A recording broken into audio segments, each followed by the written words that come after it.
under barbarism, and we're very lucky to have two delegates with us who, one of whom went to Greece and the other of whom went to Cuba to kind of suss out the LGBT community, what's going on in these countries politically, things like that, and then report back to us. So it should be really interesting. First up, we're going to have Joseph Healey, who is a member of Quiz Against the Cuts and an officer for the Greek Solidarity Campaign, who have been doing some amazing work with what's been going on in Greece and working with the people over at Athens Pride. He's also vice chair of Unite London and Eastern Region. Then we'll have Gavin Sibthorpe, who's chair of the Unite London and Eastern Young Members Committee and is a branch secretary. He was also the delegate to visit for Cuba Solidarity Campaign. Just a few reminders before we get going, just to let you know, the bathroom facilities, if anyone is in need, are just to the left outside the door. At the end of the door there, there's loads of material and leaflets and things like that. We do like our leaflets on the table just over there, and there's tea and coffees outside as well. This event is going to be a filmed event. At times, if people have questions, the camera might pan into the audience, things like that. If anyone does not wish to be filmed, please let our cameraman know. Afterwards, he'll make sure you don't show up in any filming. The film will be kind of put onto certain blogs and things like that.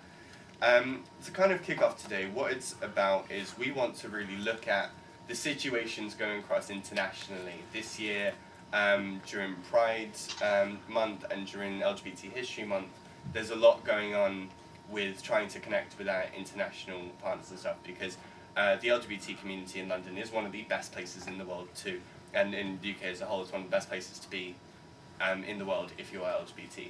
Obviously there's lots of work still for us to do, but it could be a lot worse off elsewhere. So in kind of relation to that, yeah, we delegates went to Greece and Cuba to have a look at what's going on kind of politically, socially in these countries, and report back to us and see what's happening so that we are really informed, because often you'll hear about the economy on the news, you'll hear about employment on the news, but you won't hear in mainstream media what's going on to the LGBT community and how all of the problems are affecting them.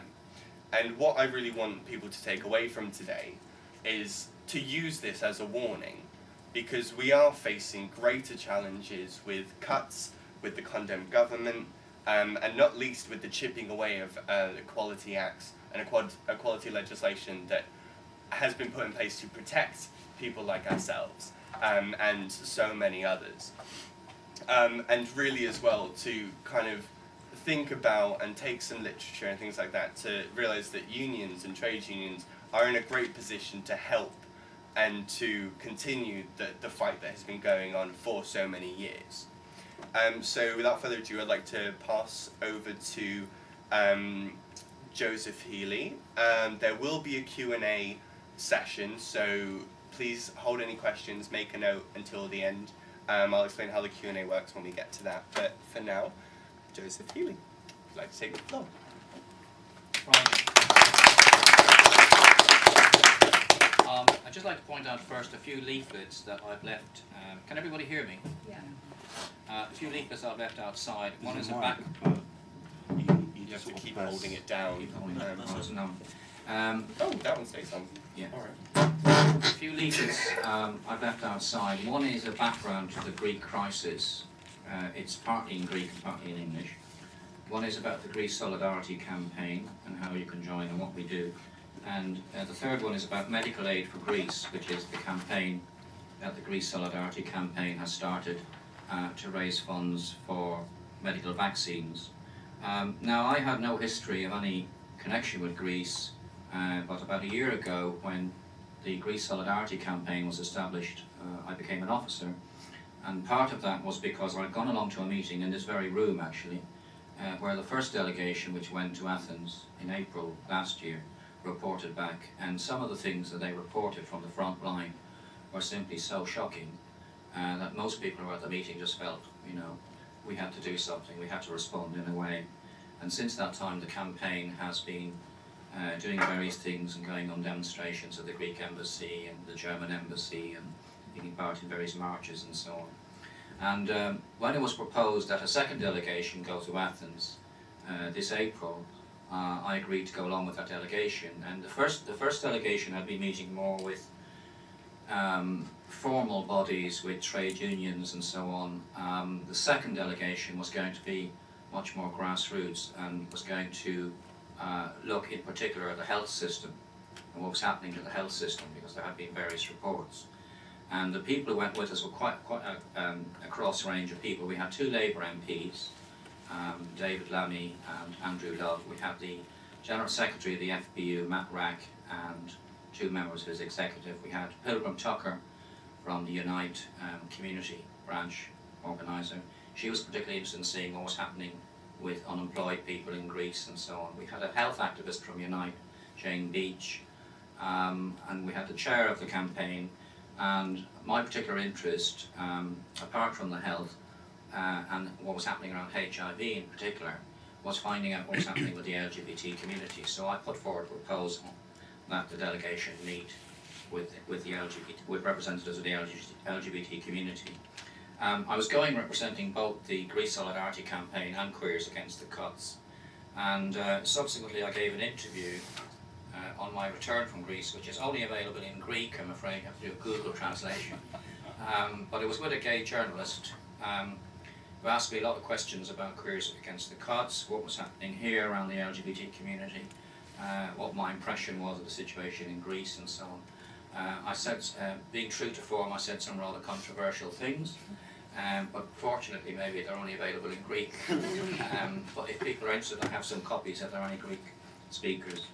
The LGBT meeting, I met a cross-section of organisations. There were representatives from two of the prides, Thessaloniki Pride, Athens Pride, from Positive Voice, which is the main HIV organisation, from the LGBTQI helpline, from the youth groups, LGBT youth groups, and Rainbow Families, which are families of LGBT people. And immediately, I mean, one of the things I wanted to know about what was happening around the fascist attacks, for example, because we've been concerned for some time about reports of Golden Dawn. We do know that they've been targeting migrant communities and so on, but there had been reports as well that they've been targeting LGBT people. And what's interesting, what emerged is that most of the attacks are not reported to the police. Well, the other interesting thing is that most of the attacks are on couples, because they're seen as more obvious targets.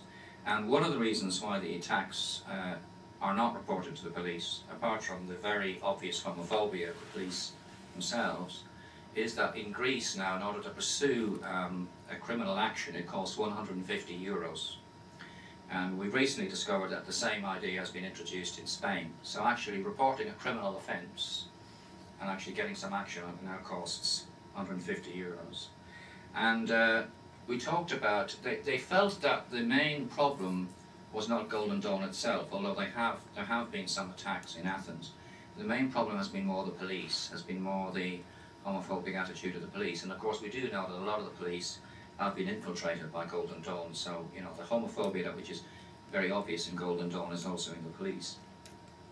And they spoke to one of the organisers of Thessaloniki Pride, and it's interesting the reaction we got from the two organisers of the prides, because the organiser of the Athens Pride felt quite worried about the pride, but didn't want that made public because she was afraid that that would put people off coming to the pride, so it would be sort of self-fulfilling prophecy. But there was a lot of nervousness about, you know, what might happen at the Athens Pride. Whereas the Thessaloniki Pride, the organiser felt a lot more positive. And the thing though in Thessaloniki is that the Orthodox Church, which is one of the bastions of homophobia in Greece, has actually denounced the Pride both last year and this year. I mean, the Bishop of Thessaloniki issued one of his thunderous declarations this year that, you know, this is the source of all sin, all decent people should have nothing to do with it, etc. And I asked them had there been any, you know, incidents, and they said that last year a number of stalls had been attacked the night before the Pride, but the Pride itself had passed off without incident. And it's also interesting that the mayor of Thessaloniki, who is an independent, has been very supportive of both the LGBT community in Thessaloniki and the Pride. They did report that there's a lot of cyberbullying going on in Greece, and it's interesting because a lot of the sites like Greece Solidarity Campaign have actually been hacked and attacked by Golden Dawn, and there's a lot of the similar thing going on in Greece.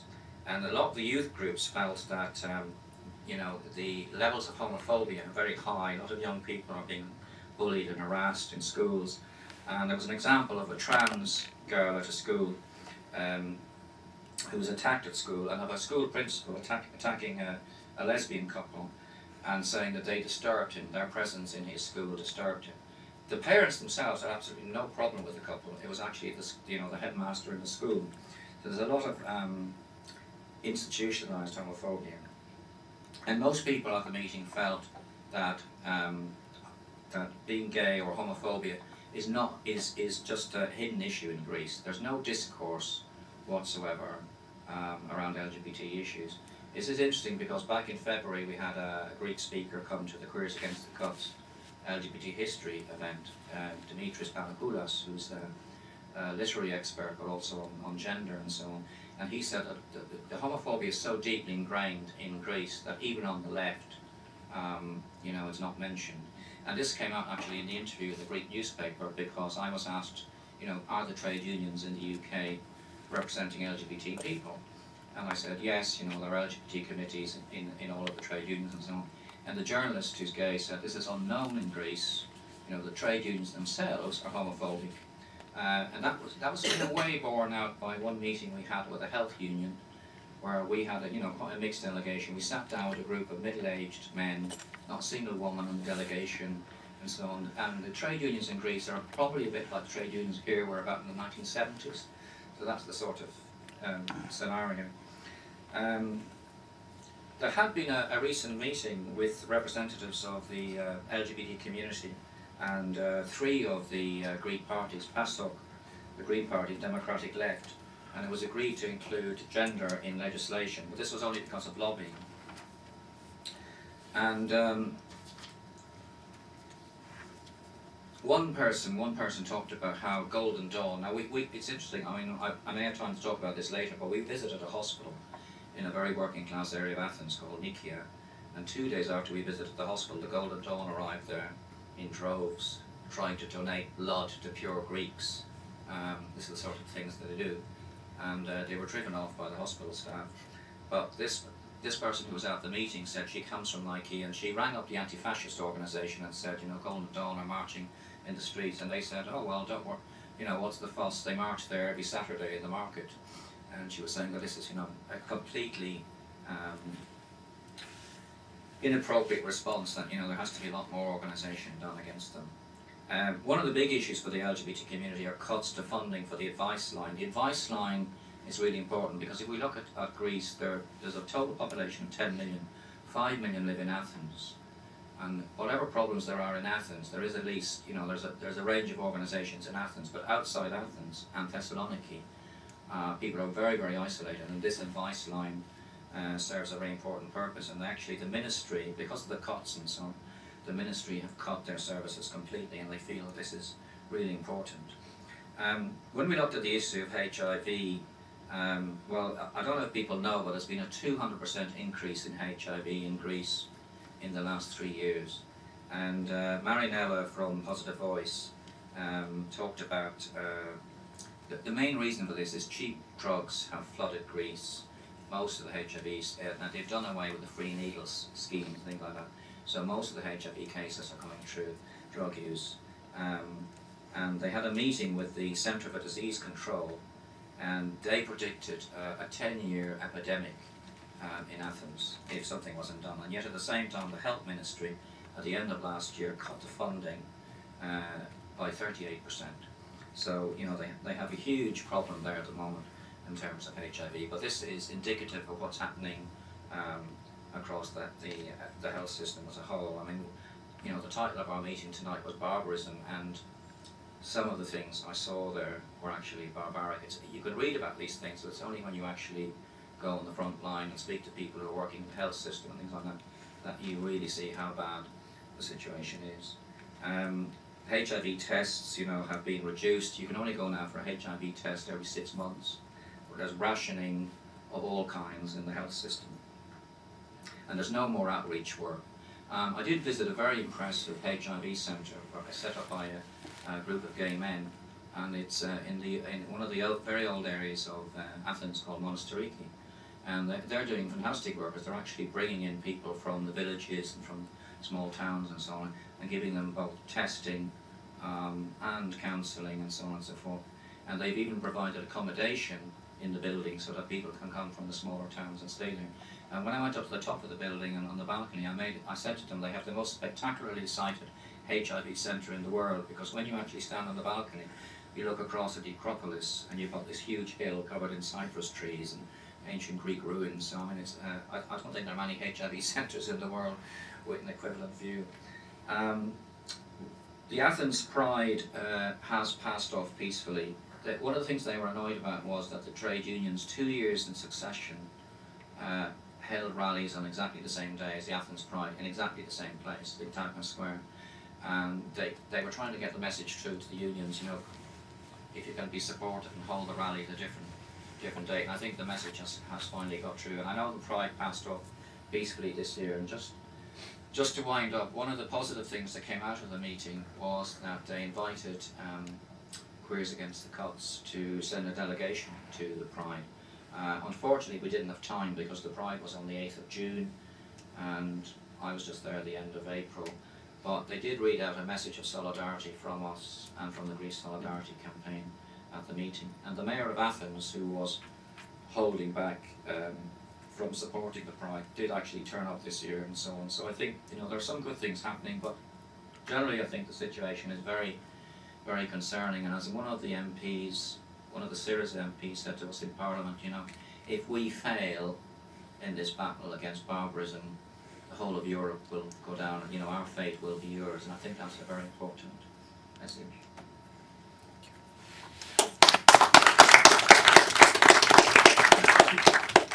So now I'm going to open the floor to Gavin. Campaneros and Campaneras.